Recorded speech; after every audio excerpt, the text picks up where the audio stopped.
Welcome to The Deep Dive, the show where we really get into the details of the latest earnings calls. Today, we're putting on our Talk Tickers hats, and we're digging into RLJ Lodging Trust's Q2 2025 results. They're a big name in hotel REITs, and this one's, well, it's pretty interesting because they actually beat expectations on the bottom line, but the stock didn't react the way you might think. It took a hit. So our mission today is clear. Unpack what RLJ reported, figure out what management's really focused on, and try to understand what this, mixed picture means for you as an investor.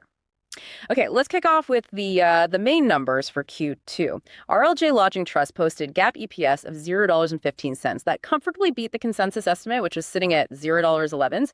And maybe even more impressive, their non-GAAP adjusted FFO per share, that's funds from operations, basically the cash flow metric everyone watches for REITs, their real earning power, that came in at $0.48. The Zacks consensus was $0.46. So yeah, a solid beat on the profit side. Right, but here's where it gets kind of intriguing. Despite those profit beats, the top line, the revenue, it actually missed slightly. Came in at $363.1 million. That's a small dip, about 1.7% year over year. And comparable revenue per available room, the key metric for hotels that also contracted, down 2.1% year over year to $155.08. Both the average daily rate and occupancy were a little softer. So you have this mixed picture, and that probably explains why the stock closed down 5.7% on the earnings call day. Volume was double the usual, too. The market, it seems, really latched on to that top-line softness and the margin compression, maybe more than the bottom-line strength. So that's the puzzle then, isn't it? How do you beat earnings, control costs, but still see the stock slide? Okay, let's really unpack this bottom-line beat then. Despite that revenue miss, how exactly did they manage that? Well, management was very keen to emphasize what they called disciplined cost controls and aggressive cost mitigation efforts. And you can see it in the numbers. Operating expense growth was basically flat year over year. That really helped limit the margin compression to just 90 basis points. I mean, their profit margins only tightened by less than 1%. That's pretty good in this kind of environment, definitely better than the prior quarter. Okay, so how specifically? What were they cutting or managing? They talked about optimizing productivity, really managing food and beverage costs directly, adjusting operating hours, and they even got a boost from a pretty significant reduction in their annual property insurance, costs more than 10%. So this leaner operating model is proving absolutely crucial right now when demand is a bit softer. It really shows how profitability in these volatile times might hinge more on aggressive expense management, rather than just chasing top-line growth. Yeah, that makes sense. It's maybe a sign of things to come for the whole industry. Yeah, could be. It's a template other REITs might have to follow. More resilient, maybe, but perhaps slower growth overall. Okay, so cost-cutting was key. But beyond just saving money, what about their actual properties, their assets? Where are they seeing real strength in the portfolio? Their urban portfolio, that's a key driver right now. It actually outperformed their overall portfolio by 140 basis points. And San Francisco CBD, the central business district, was particularly strong, remarkable really, saw 20% RevPAR growth. Wow, 20% in San Fran. What's driving that? Management pointed to a strong citywide calendar, events and conventions, plus improving return to office trends. They even mentioned an AI-led tech revival. An AI revival driving hotel stays. Interesting. Yeah, it's a compelling narrative they're pushing. And look, San Francisco's numbers are exceptional. It benefits from that unique tech scene. Yeah. But I think we're seeing early signals of urban recovery more broadly, too. The data suggests it's probably more about diversification business, leisure events that's underpinning the resilience, not just one sector like AI. Right. So it challenges that whole narrative from a couple of years ago that cities were basically dead. Exactly. It seems a bit premature. Okay, so urban strength is one piece.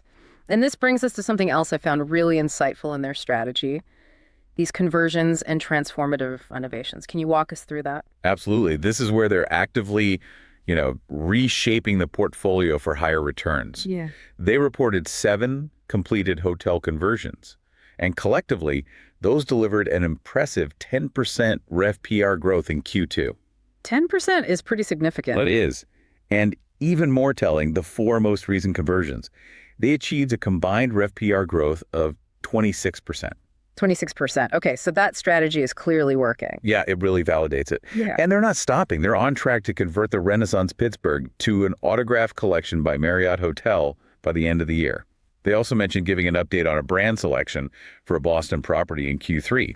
Plus, they've got these big transformational renovations underway in high occupancy hotels in South Florida, Waikiki, and New York. Those should start ramping up in Q4. So it's not just a facelift, it's about repositioning these assets to command better rates and attract different guests. Precisely. Higher yield is the goal. It's clear they're being strategic with the physical properties, but hotels make money beyond just the rooms, right? What about other revenue streams? Food and beverage, parking, that sort of thing.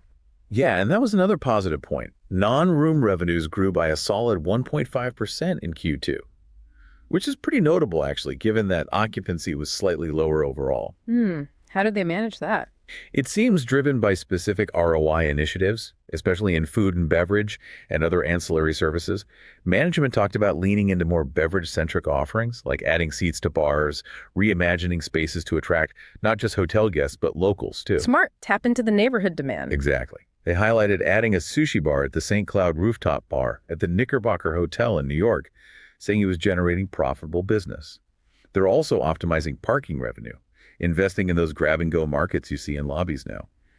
Basically, adapting to how people spend money when they travel today. Shows they're paying attention to shifting consumer habits. Definitely. So, considering these operational moves, the cost controls, the smart revenue plays, how does RLJ look financially? Is their foundation solid? What's the balance sheet tell us? Yeah, the balance sheet looks quite strong. They have about $974 million in total liquidity. That breaks down into $374 million in actual cash, plus a $600 million undrawn corporate revolver. Okay, remind us, a corporate revolver is basically like their company credit card line, right? Yep. Flexible borrowing. Essentially, yes, a flexible credit facility. And importantly, they've been proactive with their debt. They addressed all their 2025 maturities already. They refinanced the $300 million term loan, pushing it out to 2030. They also exercised extensions on $181 million in mortgages. And crucially, they fully paid off the balance on that corporate revolver. Paying off the revolver is a good sign. Means they're not leaning on that short-term debt. Exactly. It significantly de-risks their near-term situation, strengthens the immediate financial position. Got it. Strong foundation. So with that capital, how are they choosing to use it? Is it all going back into these renovations, or are they focused on shareholders too? It looks like a balance. Management is definitely putting capital into those transformative renovations and conversions we talked about, which seem to be paying off. But they're also returning capital to shareholders. They bought back about 0.8 million shares in Q2 for around $6 million, and they still have $246.3 million left on their buyback authorization. So they see their stock as undervalued then? It seems so. Management basically said they view buybacks as an attractive option when the share price is dislocated from the underlying net asset value, the NAV. Which is the theoretical value of all their properties minus debt. Correct. Plus, they're maintaining their dividends in $20.15 for common shares, about $0.49 for preferred. That signals confidence in future cash flow, too. Okay, let's shift gears slightly. Who's actually staying in these hotels? What did they say about the different demand segments? Leisure, business, groups? Any big shifts there? Well, leisure was actually up 5% in Q2 revenue-wise. Urban leisure did even better, up 7%. That got a boost from the Easter calendar shift compared to last year, plus various special events they mentioned, the U.S. Open, Formula One, World Cup games. But are leisure travelers still spending freely? Apparently not entirely. Management noted continued rate sensitivity.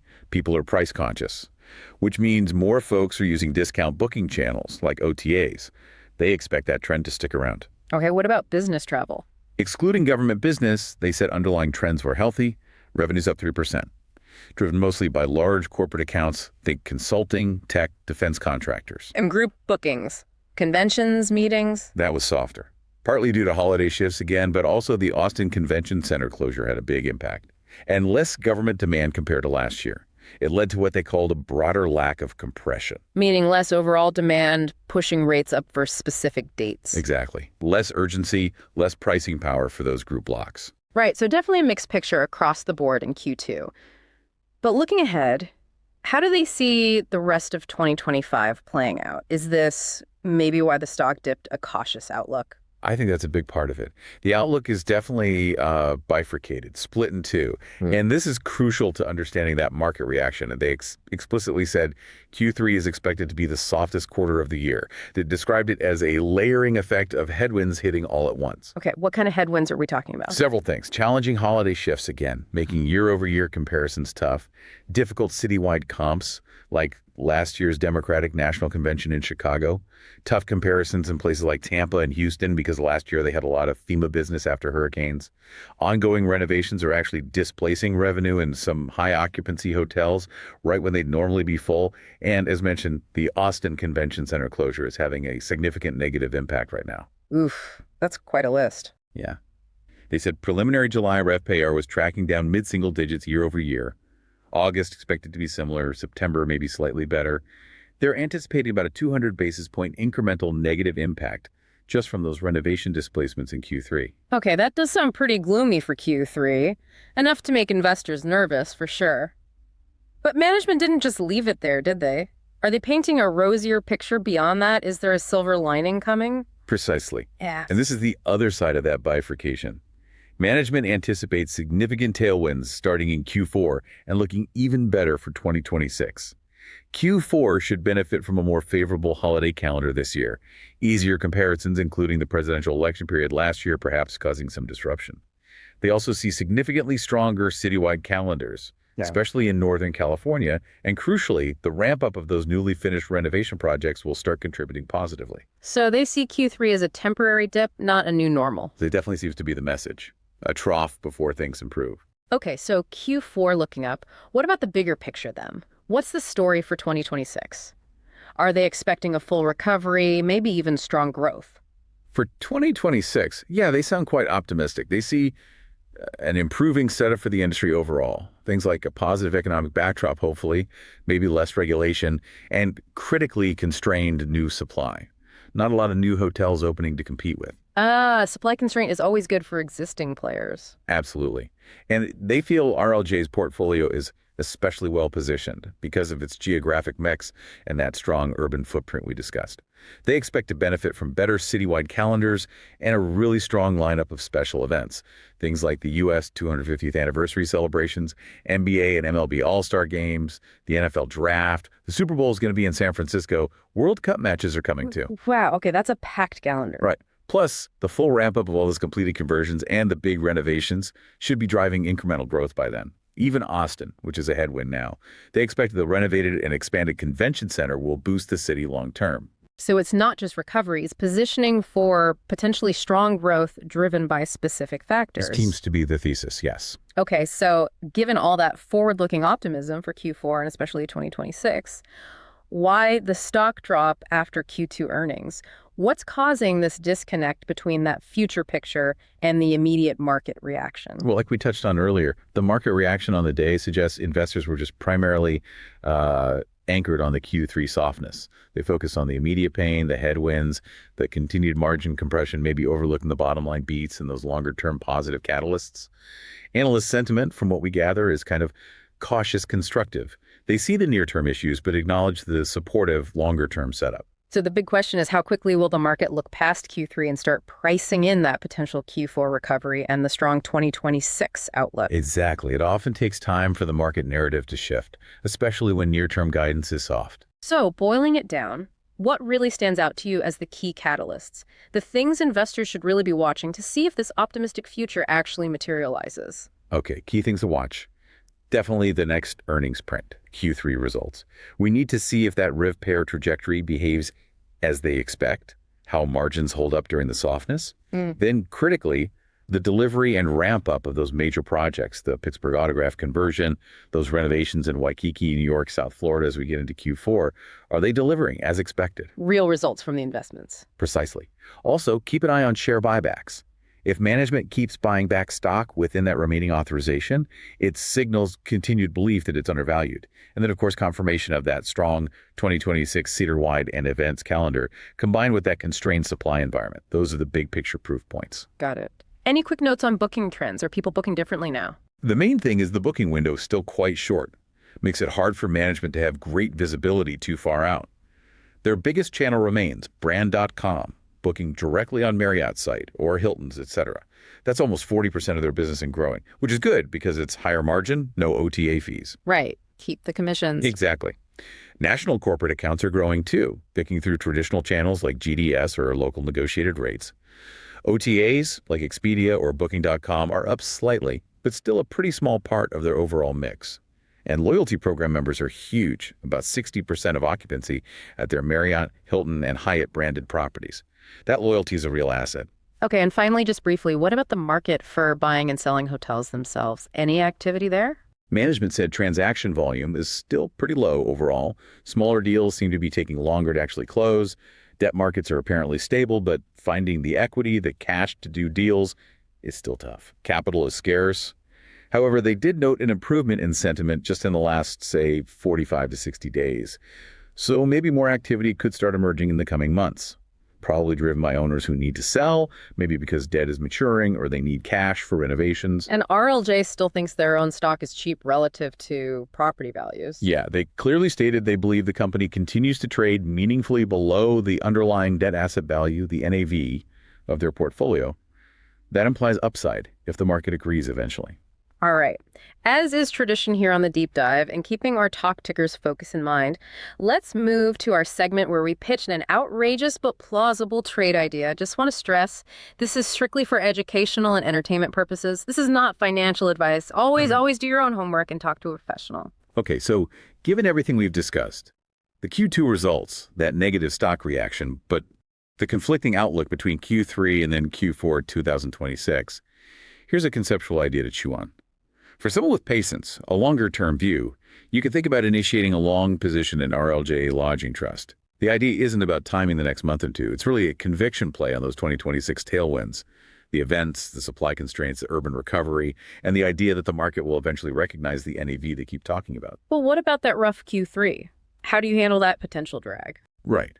So to manage that near-term softness, or maybe even profit from the expected volatility, you might consider strategies that generate income while you wait. Selling covered calls slightly above the current price with a Q3 expiry could be one way. It generates income, acknowledges those near-term headwinds. You either collect the premium or potentially sell your shares at a slightly higher price if they rise quickly. The goal isn't necessarily fast gains, but maybe accumulating shares more cheaply or getting paid while you wait for things like the Austin Convention Center to reopen, those big renovations to ramp up, and that robust 2026 event calendar to kick in. Things we believe the market might be underpricing right now. So capture the value gap as the market hopefully shifts focus from Q3 RevPAR declines to that 2026 growth potential. Exactly. It definitely requires patience. But the potential long-term setup, especially with constrained supply and the recovery in key markets like San Francisco, it makes it an interesting, potentially asymmetrical bet. More potential upside than downside over the long run, conceptually. Okay, so there you have it. RLJ Lodging Trust, navigating a tricky Q2. Strong cost control, strategic moves leading to a bottom line beat, but revenue softness spooked the market. Q3 looks like it'll be their weakest quarter, lots of headwinds, but management is very clearly pointing to a strong recovery starting in Q4 and a really constructive outlook for 2026. Driven by industry trends and, their specific portfolio positioning, it really highlights that core puzzle, doesn't it? Is the market overreacting to the short-term noise? Yeah, that immediate negative reaction really underscores the tension, that pull between near-term operational bumps and the longer-term strategic value they're trying to build. For investors patient enough to look beyond just the next 3 months, the potential catalyst for growth and maybe a re-rating of the stocks, they are certainly compelling. It kind of suggests that operational discipline and having that strategic foresight, even when things are turbulent, can build significant value that, hopefully the market recognizes eventually. Absolutely. And just a final reminder, the information we've discussed here is purely for informational purposes. It should definitely not be taken as financial advice. Always consult with a qualified financial professional before making any investment decisions. Thank you for joining us for this deep dive into RLJ Lodging Trust's earnings. As you mull over these insights, maybe just ponder this. In this era of, increasing market volatility, how much long-term value are we maybe overlooking when our focus gets stuck on the immediate, often noisy headlines? We look forward to our next session with you.